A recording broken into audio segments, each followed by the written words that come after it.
हे दयालु सुंदरी, मेरी कहानी बहुत ही आश्चर्यकारी है। इन दोनों शहजादों की दाहिनी आंखें परिस्थितिवश गईं, किंतु मेरी आंख मेरी ही मूर्खता और मेरे ही अपराध के कारण फूटी। मैं इसका विस्तृत वर्णन करता हूँ। मेरा नाम अजब है और मैं महा ऐश्वर्यशाली बादशाह किसप का बेटा हूँ। पिता के स्वर्गवास के बाद मैं सिंहासनारूढ़ हुआ और उसी नगर में रहने लगा जिसे मेरे पिता ने अपनी राजधानी बनाया था। मेरी राजधानी समुद्र के किनारे बसी थी। उसकी रक्षा के लिए 150 युद्धपोत तैयार रहते थे। इसके अलावा दूरस्थ व्यापार के लिए 50 जहाज थे और बहुत से दूसरे जहाज भी लंगर डाले रहते थे कि लोग उन पर बैठकर समुद्र में सैरसपाटा किया करें। मेरे राज्य में कई अन्य नगर और द्वीप भी थे। एक बार मेरी इच्छा हुई कि मैं अपने राज्य के नगरों और द्वीपों को जाकर देखूं, वहां के निवासियों को, जो मेरे पिता की मृत्यु से शोकाकुल थे, सांत्वना दूं और उन्हें आदेश दूं कि वे नागरिक कार्यों और व्यापार में तत्परता से लगे रहें। साथ ही मुझे यह शौक हुआ कि मैं जहाज चलाना सीखूं। इस उद्देश्य से मैं एक बड़े जहाज पर सवार होकर चला। मेरे जहाज के साथ 10 जहाज और चल रहे थे। 40 दिन तक वायु हमारे अनुकूल रही, किंतु फिर ऐसा तूफान आया कि हम जीवन की आशा खो बैठे। दूसरे दिन आकाश साफ हो गया। हम लोग एक द्वीप पर उतर पड़े। 2 दिन आराम करने और जहाज के भंडार भरने के बाद हम फिर चले। आशा थी कि 10 दिन में हम अपने देश को वापस पहुंच जाएंगे, किंतु ऐसा न हुआ। कारण यह था कि जहाज एक अन्य तूफान में रास्ते से भटक गए थे। हमारे कप्तान ने एक आदमी को मस्तूल पर चढ़ाया कि शायद कहीं जमीन दिखाई दे। उसने बताया कि दाईं तरफ कोई काली सी वस्तु दिखाई दे रही है, शायद भूमि हो। लेकिन यह सुनकर कप्तान सिर पीटने और बाल नोचने लगा और बोला, हे स्वामी, अब हम सब खत्म हो जाएंगे। हमारे बचने का कोई उपाय नहीं है। यह कहकर वह और बुरी तरह रोने पीटने लगा। उसकी यह दशा देखकर अन्य माझी भी घबरा गए। मैंने हैरान होकर कप्तान से पूछा कि हम क्यों समाप्त हो जाएंगे। उसने बताया कि तूफान के कारण हमें दिशा ज्ञान नहीं रहा और हम मार्ग से भटक गए और अब हवा के कारण हमारा जहाज उस काली वस्तु के पास जा पहुंचेगा। वह एक चुंबक का पहाड़ है। जहाज वहां पहुंचेगा तो उसकी सारी कीलें और लौह पट्टिकाएं लकड़ी से अलग होकर उससे जा चिपकेंगी और जहाज टुकड़े टुकड़े हो जाएगा। चुंबक पत्थर में यह गुण होता है कि वह लोहे को आकृष्ट करता है और जैसे जैसे लोहा उसके समीप आता है कि चुंबक की आकर्षण शक्ति बढ़ जाती है। सैकड़ों जहाजों के लोहे के टुकड़े इस पर्वत में जा चिपके हैं, जिनके कारण वह ऊपर से नीचे तक लोहे के टुकड़ों से ढक गया है और रंग में काला दिखाई देता है। कहते हैं यह पहाड़ बहुत ऊंचा है। उसके सभी किनारे ढलवा है। उसकी चोटी पर एक बहुत बड़ी पीतल की गोल और मोटी चादर है जो पीतल के खंभों पर टिकी हुई है। उस चादर पर एक घुड़सवार की मूर्ति पीतल की बनी हुई है। सवार की छाती पर एक शीशे की तख्ती लगी है जिस पर कुछ जादू के अक्षर खुदे हैं। कहते हैं कि पहाड़ की आकर्षण शक्ति का कारण वही मूर्ति है। यह कहकर कप्तान फिर रोने पीटने लगा और उसके साथ जहाज के दूसरे माझी भी रोने चिल्लाने लगे। मुझे भी लगने लगा कि मेरी उम्र अब खत्म होने को है और मेरी मौत मुझे खींचकर यहाँ लाई है। सभी लोग इस चिंता में पड़े कि कैसे अपने प्राणों की रक्षा करें। वह लोग यह भी कहने लगे कि जो कोई हमारे प्राण बचाए हम सदा के लिए उसके गुलाम हो जाएंगे। सबने कोई न कोई उपाय सोच लिया। सुबह को हमारा जहाज उस काले पहाड़ के सामने जा पहुंचा। उसे देखकर सबके छक्के छूट गए और जो उपाय लोगों ने बचाव के लिए सोचे थे सब भूल गए और जहाज में ऐसा करुण क्रंदन होने लगा जिसका ठिकाना न था। दोपहर को वही हुआ जो अनुभवी कप्तान ने कहा था, यानी पहाड़ ने जहाजों को इतनी जोर से खींचा कि उनकी कीलें और लोहे की दूसरी चीजें उड़-उड़ कर पहाड़ से चिपकने लगी। जहाजों के टूटने से महाभयानक शब्द होने लगा और कुछ ही क्षणों में 11 जहाज सागर तल में समा गए। उन जहाजों की किसी वस्तु और किसी मनुष्य का पता न लगा। एक मैं ही भगवान की दया से जीता रहा। संयोग से एक जहाज का टुकड़ा मेरे हाथ आ गया और मैं उसी के सहारे तैरने लगा। कुछ ही देर में मैं किनारे पर पहाड़ के नीचे पहुंचा।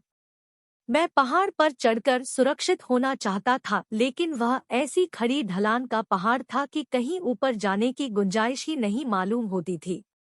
अचानक मुझे एक और नीचे से ऊपर जाते हुए मानव पदचिह्न गहरे खुदे हुए दिखाई दिए, जिनसे ऊपर तक सीढ़ियां सी बन गई थी। मैंने भगवान का नाम लेकर चढ़ना शुरू किया। चढ़ने की जगह बड़ी तंग थी और कहीं भी दूसरा मार्ग नहीं दिखाई देता था। साथ ही हवा इतने वेग से चल रही थी कि प्रतिक्षण गिरने का भय था। लेकिन भगवान की कृपा से मैं धीरे धीरे ऊपर तक जा पहुंचा और पीतल के गोले के अंदर जाकर भगवान को धन्यवाद देने लगा कि उसने इतनी कठिन परिस्थितियों में भी मुझे जीवित रखा। रात हो गई थी, इसलिए उसी वृत्त के अंदर लेट कर सो गया। स्वप्न में देखा, मुझसे एक बूढ़ा कह रहा है, ऐ अजब, जागने पर अपने पांवों के नीचे की भूमि खोदना। तुम्हें एक पीतल का धनुष और शीशे के 3 बाण मिलेंगे। वे तीनों तीर घोड़े पर सवार मूर्ति को मारना, इससे मूर्ति समुद्र में जा गिरेगी और घोड़ा तेरे पैरों के पास आ गिरेगा। तुम घोड़े को वहीं भूमि में गाड़ देना।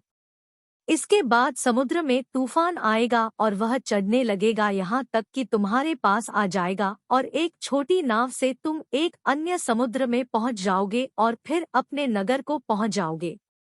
लेकिन खबरदार, इस सारे समय में भगवान का नाम बिल्कुल नहीं लेना। इसके बाद मेरी आंख खुल गई।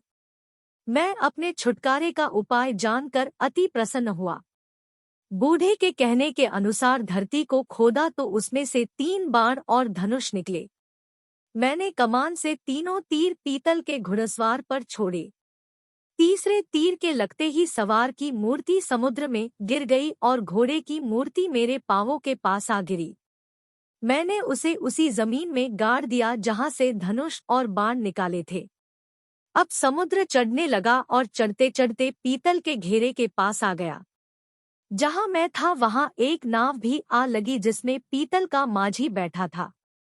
मैं नाव पर बैठ गया।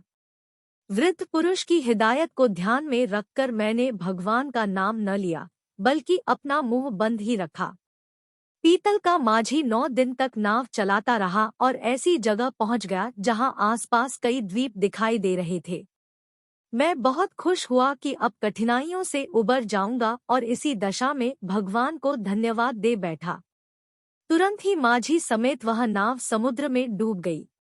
अब मैं फिर तैरने लगा और एक द्वीप की ओर जाने लगा।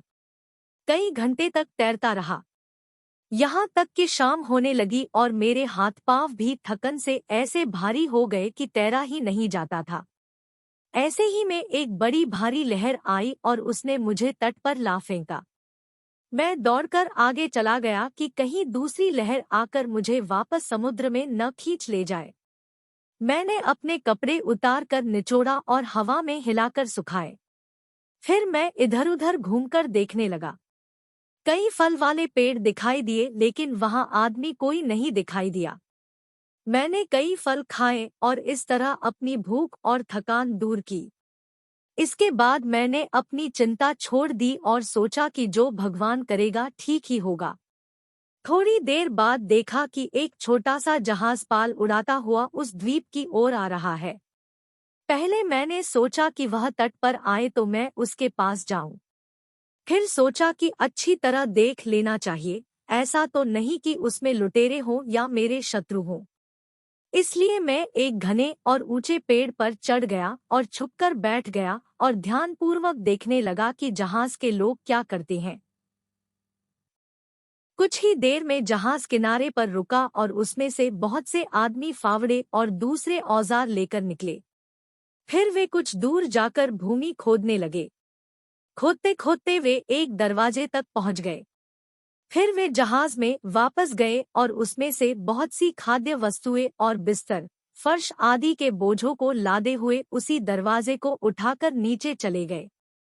फिर वे लोग जो नौकर चाकर ज्ञात होते थे जहाज में जाकर एक वृद्ध पुरुष और 14-15 वर्ष के अति सुंदर बालक को लाए और सब के सब दरवाजे से नीचे उतर गए जहां स्पष्टतः ही कोई मकान बना हुआ था। वहां से लौटकर उन्होंने दरवाजा बंद कर दिया और उस पर मिट्टी डालकर बराबर कर दी। लेकिन वे वापस हुए तो वह सुंदर बालक उनके साथ नहीं था। मुझे यह सब बातें देखकर अत्यंत आश्चर्य हुआ। मैं कुछ देर और देखता रहा। वह जहाज फिर चल पड़ा और जब मैंने देखा कि वहां कोई नहीं है तो पेड़ से उतरकर उस स्थान पर गया जहां पर उन्होंने भूमि खोदी थी। मैंने वहां की मिट्टी हटाई तो देखा कि एक बड़ा चौकोर पत्थर रखा है। उसे उठाया तो दिखाई दिया कि नीचे तक सीढ़ियां गई है। मैं उतरकर नीचे गया तो देखा कि बहुत बड़ा मकान है जहां हर तरफ कालीन बिछे हैं। दालान में कालीन पर सुंदर गद्दे पड़े हैं जिन पर सुनहरे गिलाफ चढ़े हैं। वहां पर बालक बैठा था। वह एक हल्का सा पंखा झल रहा था। उसके पास 2 बड़ी मोमबत्तियां जल रही थी। कई गुलदस्ते और खाने पीने की बहुत सी चीजें उसके पास रखी थी। मुझे वहां देखकर वह बालक घबरा गया। मैंने उसे तसल्ली देते हुए कहा कि तुम मुझसे डरो नहीं।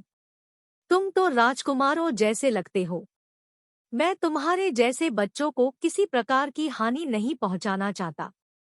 मुझे यह देखकर दुख हुआ कि तुम्हारे साथी तुम्हें जीते जी ही इस कब्र में गाड़ गए हैं। खैर, अब तुम चिंता न करो, मैं तुम्हें इस कब्र से निकाल दूंगा। लेकिन पहले तुम अपना किस्सा तो बताओ कि वे लोग तुम्हें यहाँ क्यों गाड़ गए हैं। देखो, सब कुछ निडर होकर सच सच बताना, कुछ छुपाना नहीं। यह तो मैं देख चुका हूँ कि उन सब लोगों ने मिलकर तुम्हें यहाँ दफन किया है और शायद तुम यहाँ पर जबरदस्ती लाए गए हो। लेकिन मैं यह जानना चाहता हूँ कि उन लोगों ने ऐसा क्यों किया। मेरी बातों से लड़के को तसल्ली हुई। उसने मुझे अपने पास बैठने को कहा और जब मैं बैठ गया तो उसे अपना वृत्तांत आरंभ किया। हे महानुभाव, मेरी कहानी बड़ी आश्चर्यजनक है, आप उसे सुनकर स्तंभित रह जाएंगे। मेरा पिता एक जौहरी है। उसने अपनी लगन और बुद्धिमानी से बहुत साधन एकत्रित किया है। उसके सैकड़ों नौकर चाकर और बहुत सी कोठियां हैं। वह अपने जहाजों पर सवार होकर देश देश घूमता है। हर स्थान पर उसके गुमाश्ते हैं जो उसकी ओर से रत्नों का क्रय विक्रय करते हैं। इतना प्रचुर धन होने पर भी मेरे पिता के यहाँ बहुत दिनों तक कोई संतान नहीं हुई। एक रात उसने स्वप्न में देखा, कोई कह रहा है कि तुम्हारे यहाँ एक पुत्र होगा किंतु उसकी आयु बहुत कम होगी। यह स्वप्न देखकर मेरे पिता को बड़ा दुख और चिंता व्याप्त हुई। उसके कुछ दिनों बाद मेरी माता ने मेरे पिता को बताया कि मुझे गर्भ रह गया है। उसके 9 महीने बाद मैं पैदा हुआ। मेरे जन्म पर सारे परिवार वालों और नातेदारों को अतीव प्रसन्नता हुई किंतु मेरे पिता को अपना स्वप्न याद करके दुख ही बना रहता था।